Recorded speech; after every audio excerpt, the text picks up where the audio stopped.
is going, let's hear it for the best man, Bryan Schachter.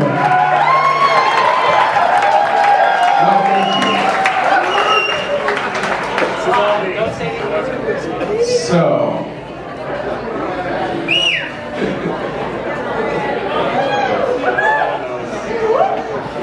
I think most of you know me, but I'm Mike's younger brother, Bryan.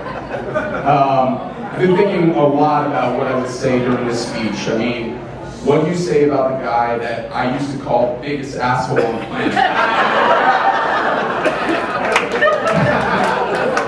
But a lot has changed over the last 15 to 20 years. We've lived together for almost a decade by choice, which never would have happened when we were younger. I've been married for almost 5 and have a son who's about to turn 1. And people have started asking which one of us is the older brother, not just based on how we act. But still, all the time we get asked, how the hell are you brothers? I don't know, but we are. So, to give you a little bit of a sense of our childhood growing up, a couple examples are when he used to pretend that I had disappeared for hours on end while I'm standing there screaming in his ear. Or the time that he locked me out of the house completely naked with only a ribbon to cover myself up.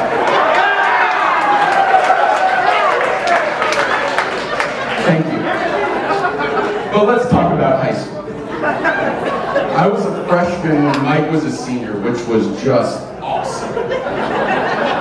The first few weeks of school, I had multiple people come up, just punch me right in the face or the shoulder and say, Mike told me to do that. Thanks a lot. But, you know, the night that continues to live in infamy was when I had a few friends over to watch pro wrestling. And actually, a couple of those guys are here tonight. So the night started out like most nights with Mike sitting his bare ass on my head and farting. But that quickly progressed to him putting me in a wrestling hold until the point that I was crying profusely because I couldn't tap out. And for his grand finale, he was pretending to shave my hair with clippers only to lower the cover low enough that a big chunk fell off into my lemon ice. Yep. He did that long before it was on the show Jackass, and actually happened on more than one occasion, probably 2 or 3 times. But Mike lived by one simple rule. Only he could pick on me. So we played ice hockey together, and I took a cheap shot from one of the opposing teams. Mike chased him down, dragged him to the ice, ripped off his helmet, only to have the ref tackle him a split second before he could punch him in the face. Or there was the time that we went out to the shanty on 4th Avenue and were playing foosball when a random drunk guy poured beer all over my head. Mike got immediately in the guy's face, screaming at him to apologize right now, and surprisingly he did. But that night showed me 2 things. First, I had one of only 2 cigarettes I've ever had in my life to try and calm down. But it was clear that no matter what the situation was, Mike was always going to be there for me. And it really had shown how our relationship had evolved and how close of friends we had become. Now for McKinlay. So I have to say, when Amanda and I first heard about you, McKinlay, we were extremely skeptical.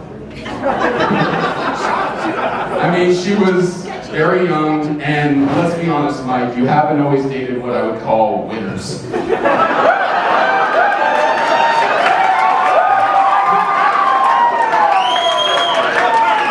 made sure to check that none of his ex-girlfriends were going to be here tonight. But as we got to know McKinlay, it became clear that this was different.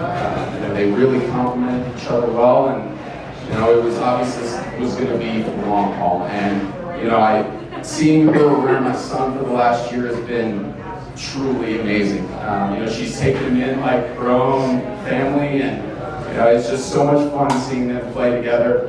And I think I speak for Amanda and I when I say that McKinlay's become like the sister we never had growing up.